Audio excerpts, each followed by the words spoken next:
Voilà, bonjour bien-aimés, c'est le moment du culte ce matin. Nous nous recueillons un moment, j'allais dire nous nous rassemblons. Je pense que ça va plus trop tarder maintenant. Nous nous recueillons pour célébrer le Seigneur et méditer sa parole. On n'oublie pas dans la prière la famille de Hugues, avec cette naissance des enfants prématurés. On continue de prier pour Christina et son fils Sergio. On continue aussi de prier pour Marie-Ange. Elle rentre lundi à l'hôpital pour être opérée mardi. Voilà. Que la grâce de Dieu soit accordée à tous ses bien-aimés. Je pourrais normalement rentrer le 2 décembre. Donc j'avais reporté mon billet, évidemment. On va attendre les dernières directives données cette semaine par le président et le gouvernement. Voilà, et j'espère pouvoir reprendre ensuite les visites auprès des bien-aimés malades ou âgés. On va donc méditer la parole de Dieu sur quelque chose qui est un petit peu surprenant dans la bouche de l'apôtre Paul au chapitre 9 du premier livre des Corinthiens, 1 Corinthiens chapitre 9 et verset 19. Nous retiendrons la fin du passage, 1 Corinthiens 9, 19. Car bien que je sois libre à l'égard de tous, je me suis rendu le serviteur de tous afin de gagner le plus grand nombre. Avec les Juifs, j'ai été comme Juif afin de gagner les Juifs. Avec ceux qui sont sous la loi, comme sous la loi, quoique je ne sois pas moi-même sous la loi, afin de gagner ceux qui sont sous la loi. Avec ceux qui sont sans loi, comme sans loi, quoique je ne sois point sans la loi de Dieu, étant sous la loi de Christ, afin de gagner ceux qui sont sans loi. J'ai été faible avec les faibles, afin de gagner les faibles, je me suis fait tout à tous, afin d'en sauver de toute manière quelques-uns. Je fais tout à cause de l'Évangile, afin d'y avoir part. Ne savez-vous pas que ceux qui courent dans le stade courent tous, mais qu'un seul remporte le prix? Courez de manière à le remporter. Tous ceux qui combattent s'imposent toute espèce d'abstinence, et ils le font pour obtenir une couronne corruptible, mais nous, faisons-le pour une couronne incorruptible. Moi donc, je cours non pas comme à l'aventure, je frappe non pas comme battant l'air, mais je traite durement mon corps, et je le tiens assujetti de peur d'être moi-même désapprouvé, après avoir prêché aux autres. Et ce que je trouve un peu surprenant, c'est cette référence du fait de traiter durement son corps et le tenir assujetti, de peur d'être désapprouvé après avoir prêché aux autres. Quel est le lien avec la prédication et le fait de traiter durement son corps? Eh bien, on va le méditer quelques instants, sans pour autant verser dans l'exercice physique. Mais on sent que Paul, dans tout ce qu'il vient d'exprimer, a une grande souplesse. Déjà, il a une souplesse d'esprit pour arriver à se faire tout à tous, ce qui n'est pas si évident que ça. Est-ce que vous et moi, nous arrivons facilement à nous faire tout à tous, à supporter tout le monde? On peut se poser la question, la réponse n'est peut-être pas si évidente que ça. Et il fait directement donc allusion à la souplesse du corps, à l'entraînement physique. Quelque part, ça doit être un équilibre complet dans notre vie. Nous sommes souples d'esprit et nous devons être souples de corps, souples dans nos sentiments, etc. La rigidité, en fait, souvent, malheureusement, elle est cadavérique. Quelqu'un qui est trop rigide, c'est quelqu'un qui n'est pas bon, qui n'est pas vivant. Donc je traite durement mon corps. Et quand Paul exprime cela, on sent qu'il est ni maso, ni ramolo. Il est simplement quelqu'un qui est entraîné, on va dire ça. Traité durement. Ça fait référence à un boxeur qui entraîne son corps. Et quand on regarde l'entraînement des boxeurs, c'est quand même assez intense. Qui le discipline par privation. Avec une métaphore, c'est d'intolérable contrariété. Ah, alors là, on n'aime pas être contrarié dans tous les domaines. Au niveau corporel aussi. Le corps, quand Paul en parle, c'est le soma, c'est-à-dire l'aspect physique de notre être. Et il le tient assujetti. Littéralement, il l'amène à l'esclavage. Autrement dit, c'est pas toi qui décides, c'est-à-dire le corps. Mais c'est l'esprit qui décide, c'est pas le corps. de peur d'être désapprouvé. Et c'est ça qui est surprenant. Parce qu'il n'y aurait pas cette fin du verset, on pourrait simplement penser que Paul fait référence à de l'entraînement un peu comme un sportif s'entraîne. Mais là, ça va plus loin. C'est-à-dire d'être refusé à l'épreuve, disqualifié. C'est cela que signifie le terme désapprouvé. Donc Paul, finalement, utilise une référence uniquement sportive et de compétition. Être refusé à l'épreuve, c'est ne pas réussir à passer les épreuves qui sont imposées. J'ai vu, je pense que nous avons tous vu la première épreuve de qualification d'un futur légionnaire, ça se passe à Aubagne. Il y a une barre et il faut arriver à faire quelques tractions.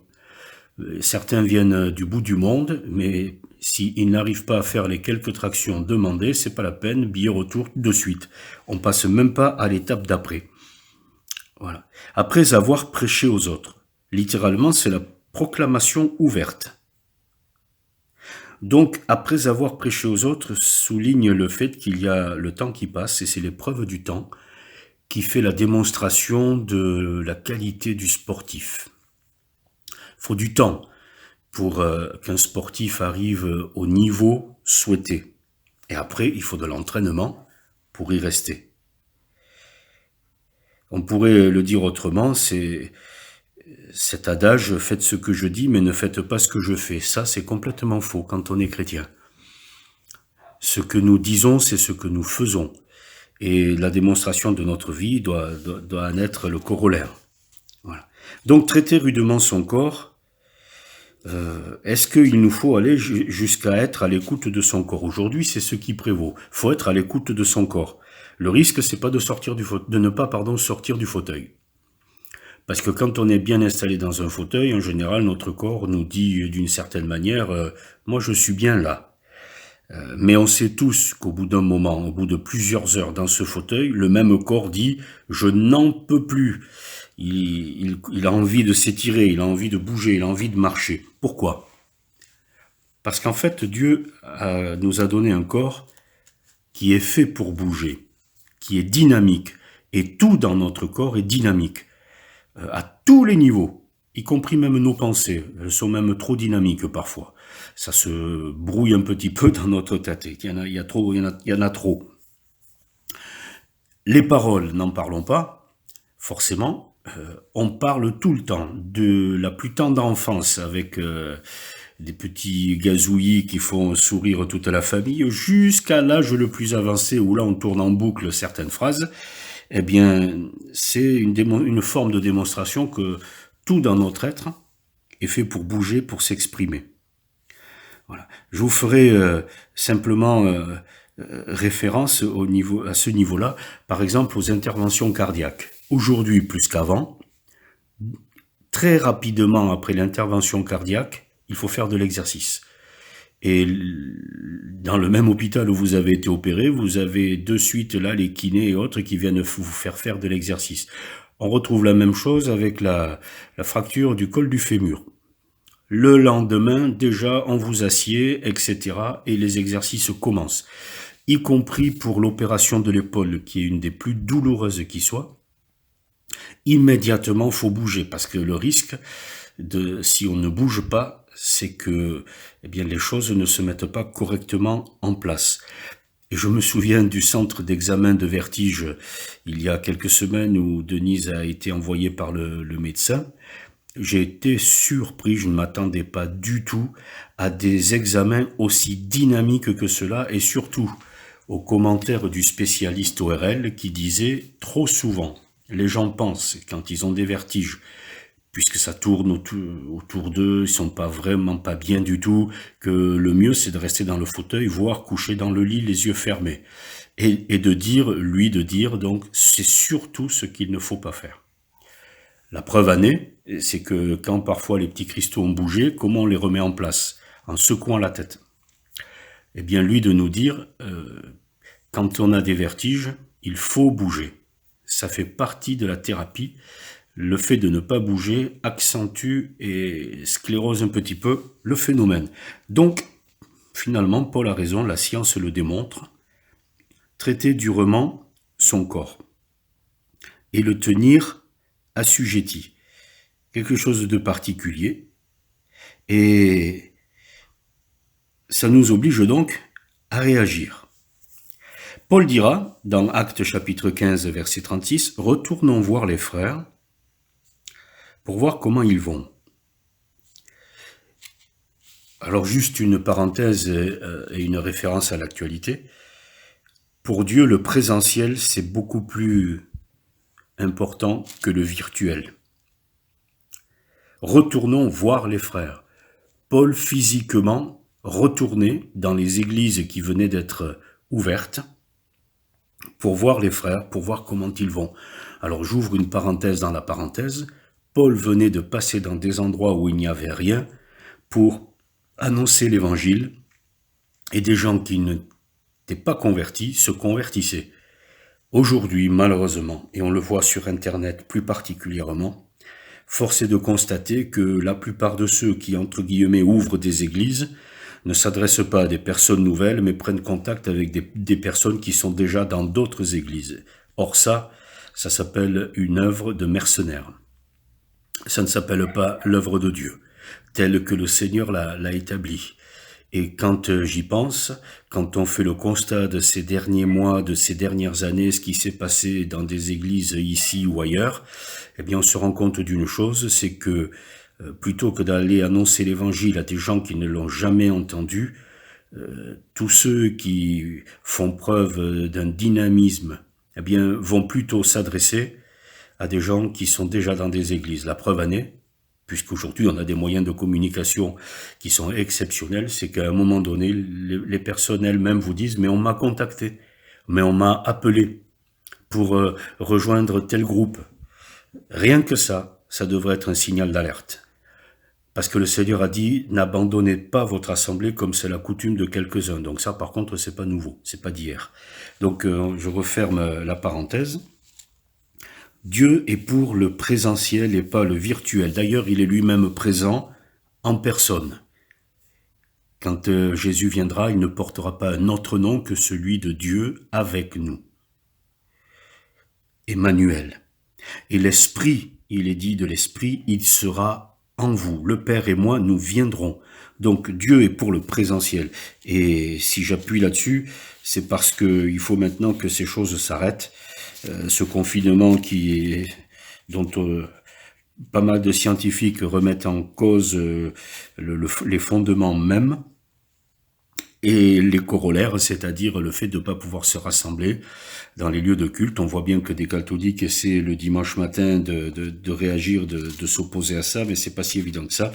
Alors que le Seigneur intervienne une bonne fois pour toutes et qu'on comprenne bien où sont l'origine des problèmes et jusqu'à preuve du contraire, malgré le fait d'actualité du début à Mulhouse, c'est pas dans les lieux de culte qu'on se rend malade. Je pense que c'est plutôt même l'inverse. On vient dans la maison de Dieu et on repart béni. Et on repart guéri aussi. Alors, il n'y a aucun autre moyen qui remplacera le présentiel. Ni le téléphone, qui en plus n'existait pas à l'époque, ni le courrier, parce qu'à l'époque, je ne pense pas qu'il y avait des boîtes postales. Et pour transporter le courrier, c'était peut-être pas aussi développé qu'aujourd'hui.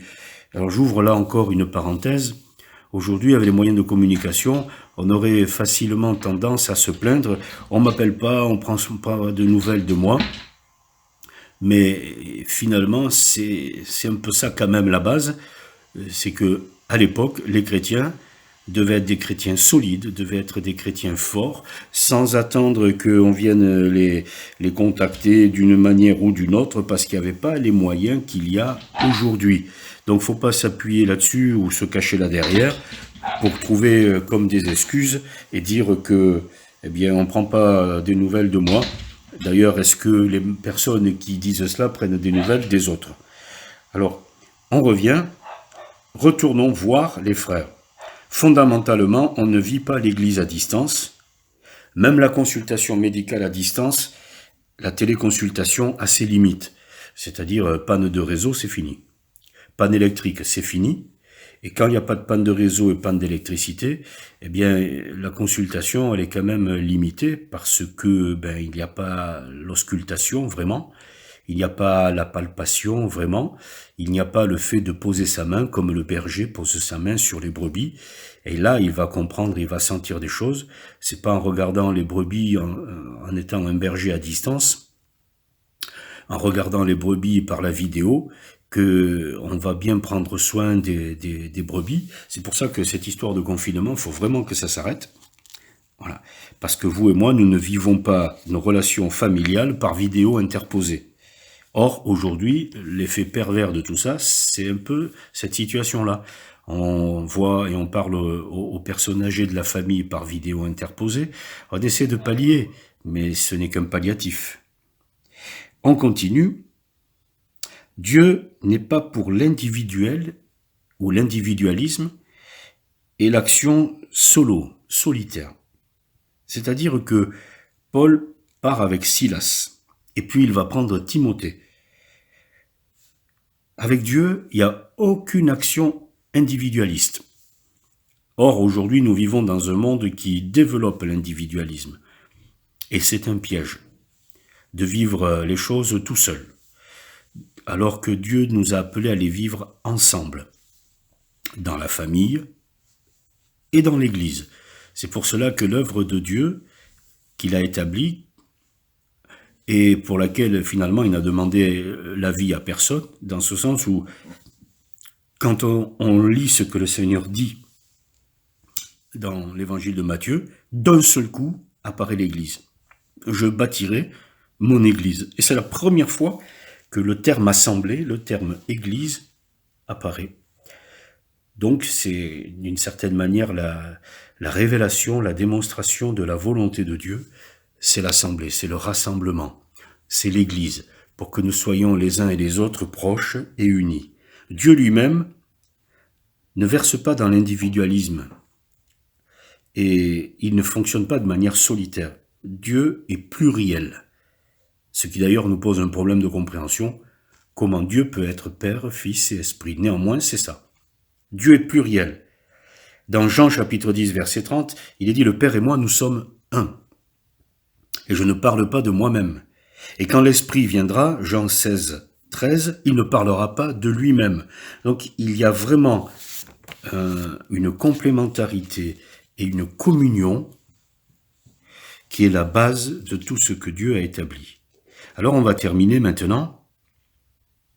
Paul, Silas et Timothée. 2 ou 3 amis, c'est bien, avec des jeunes aussi. C'est-à-dire que Paul, qui commence à avoir un certain âge, puisqu'il est rabbin avant d'être converti, c'est-à-dire il a au moins 40 ans, et puis on le voit, les années passent, il va passer des années avant de commencer l'œuvre de Dieu. Donc, quand on est dans le livre des Actes au chapitre 16, on réalise que, Paul va rencontrer Timothée. Et Timothée est un jeune. Donc, c'est bien d'avoir des amis, et des amis d'âge différents. Que nous ne soyons pas que des jeunes ensemble, un peu comme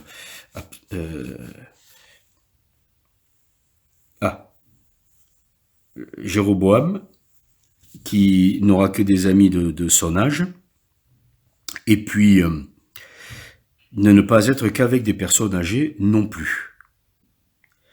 Donc, c'est une équipe. Faites-vous des amis. Si quelqu'un est tout seul, il ne faut pas qu'il fasse le reproche aux autres du fait d'être seul. Il faut qu'il fasse ce qu'il faut pour ne pas être seul. C'est pas aux autres de faire des efforts, c'est à celui qui est concerné. Alors Paul, qui a du tempérament, qui à la limite n'aurait besoin de personne, fait la démonstration inverse, parce que c'est la base dans l'œuvre de Dieu, que c'est ensemble que les choses se font. C'est 2 ou 3, et que l'on retrouve à tous les niveaux, y compris dans la famille. 2 valent mieux qu'un, et la corde à 3 fils ne seront pas facilement. On connaît très bien l'interprétation ou l'application de ce passage au couple et à la présence du Seigneur au sein du couple. Alors quand on lit les déplacements de Paul à partir du chapitre 16 des Actes, il va à Troas. À Troas, il n'y a rien de particulier qui se passe, sauf qu'il y a une vision pendant la nuit, c'est-à-dire que Dieu parle. Où que nous soyons, Dieu parle. Donc que personne ne se plaigne parfois de ne pas dormir la nuit. Si on ne dort pas la nuit, il faut peut-être prendre le temps de s'approcher de Dieu, de prier, de méditer sa parole. Je pense qu'il y a peut-être des insomnies qui sont bénéfiques. Après, si c'est récurrent, c'est sûr qu'il y a peut-être un problème de santé à traiter.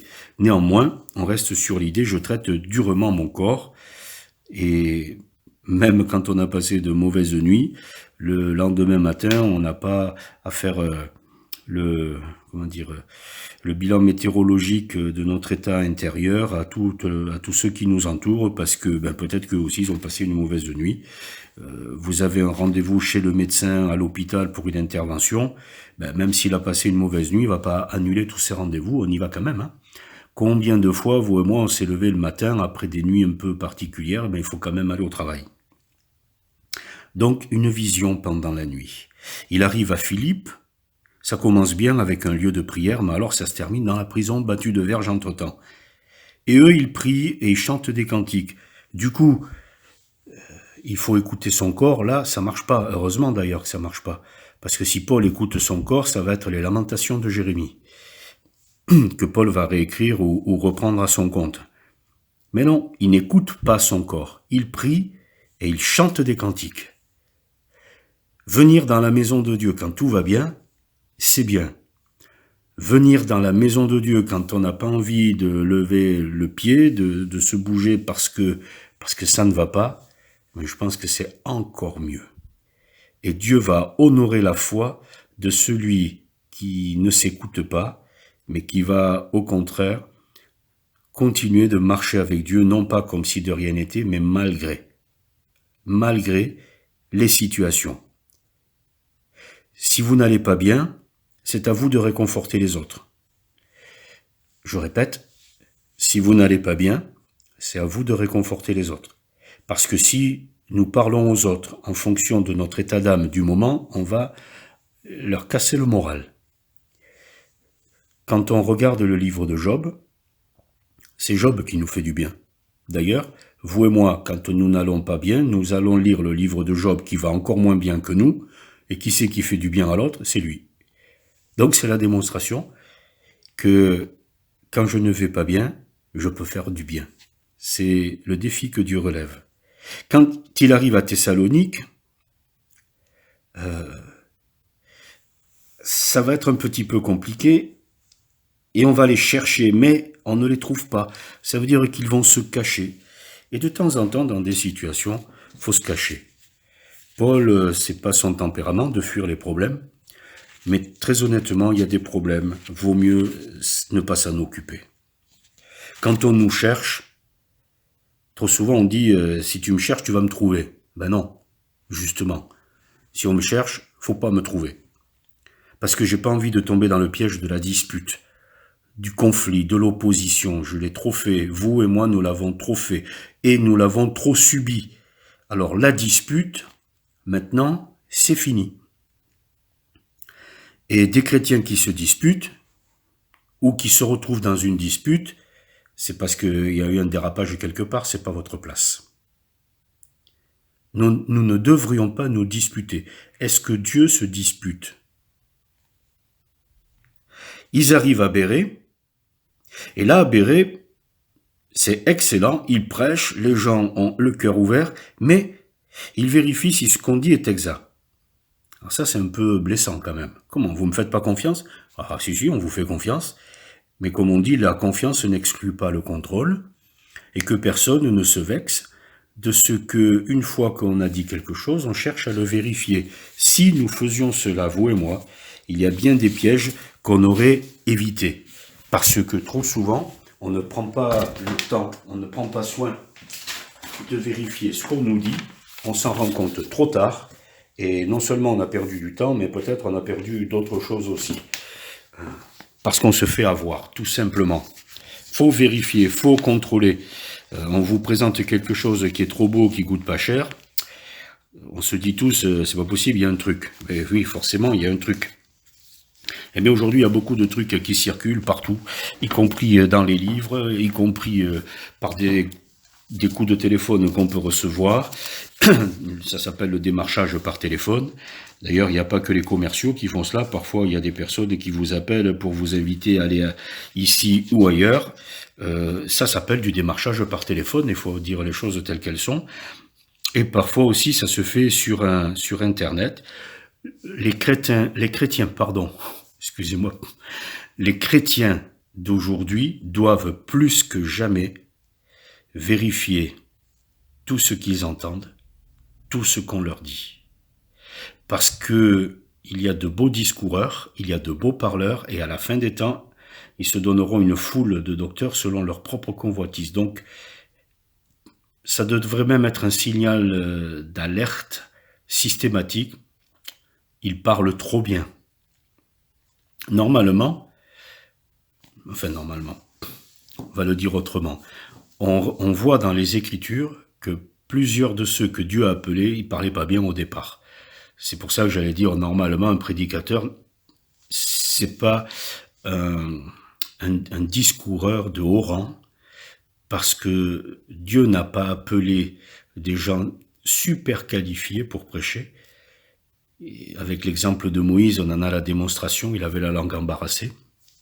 Donc, dès que quelqu'un parle trop bien, c'est vraiment très très bien, il n'y a pas plus beau parleur que lui, ça devrait être un signal d'alerte.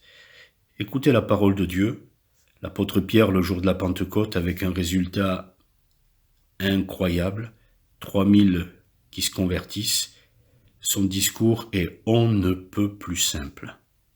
Donc la démonstration de la spiritualité est sur base de simplicité et pas de grande éloquence.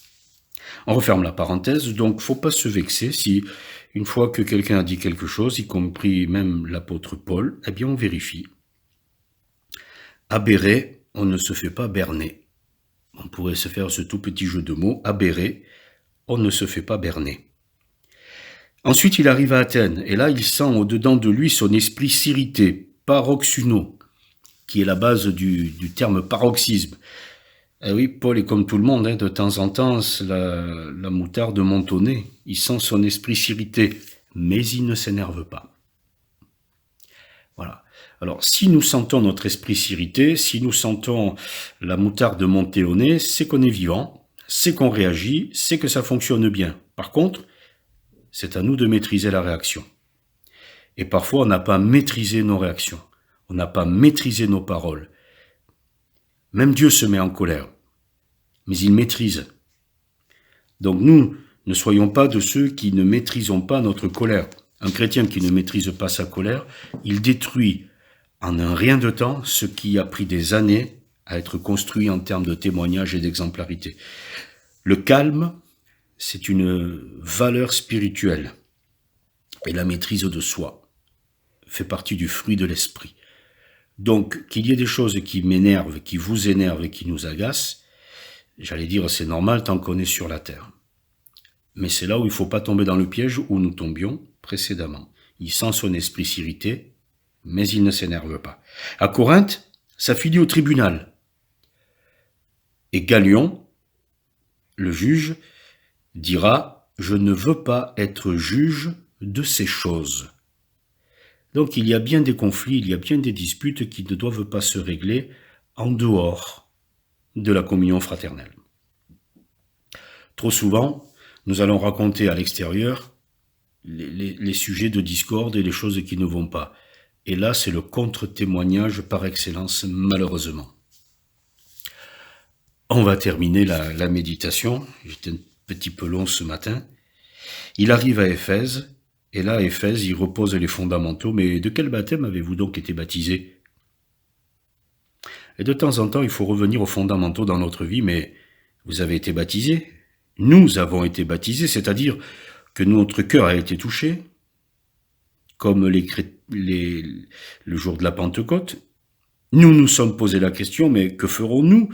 Et nous nous sommes fait baptiser, c'est-à-dire que nous avons pris l'engagement, et la personne qui nous a baptisés n'est que un accessoire, parce que c'est pas sa responsabilité mon devenir, un petit peu comme l'eunuque éthiopien. C'est pas Philippe qui sera responsable de la vie future de l'eunuque éthiopien, c'est lui-même. Et avec Dieu, chacun est responsable pour lui-même.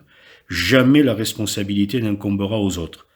Même si chacun devra rendre compte pour lui-même, si je marche bien avec Dieu, c'est ma responsabilité. Si je marche de travers, c'est pas la faute des autres. C'est toujours ma responsabilité. Alors de quel baptême avez-vous été baptisé? Vous êtes vraiment engagé à marcher avec Dieu, à le suivre, à suivre sa parole? Alors, si c'est le cas, il faut revenir à ces engagements-là. Sinon, soyez baptisés au nom de Jésus. Et puis recevez le Saint-Esprit. Parce qu'il ne faut pas rester comme une coquille vide, si vous me permettez cette expression. Le jour de la Pentecôte, le Seigneur avait insisté, attendez ce que le Père a promis. Et est-ce que nous attendons aujourd'hui d'être sous l'onction de l'Esprit, de recevoir le baptême dans le Saint-Esprit? Est-ce que, comme tous ces chrétiens de cette époque-là et depuis jusqu'à aujourd'hui, le baptême de l'Esprit, quand il vient, nous amène à parler des merveilles de Dieu dans des langues que nous ne connaissons pas? C'est cela qui s'est passé le jour de la Pentecôte. C'est factuel. Alors, quand on regarde la fin de la vie de Paul, et on y reviendra plus tard, eh bien on voit que cet homme n'a pas eu une vie tranquille au niveau physique et une vie confortable. Il a même fini en prison où il a écrit, enchaîné à un garde, parmi les plus belles pages du Nouveau Testament. Autrement dit, quand Paul a dit « Je traite rudement mon corps, de peur d'être désapprouvé, disqualifié après avoir prêché aux autres », il y a peut-être quelque chose là que nous devons retenir pour que notre vie ne verse pas dans une forme d'indolence, dans le domaine physique comme dans le domaine spirituel, mais ce sont les violents qui s'emparent du royaume de Dieu.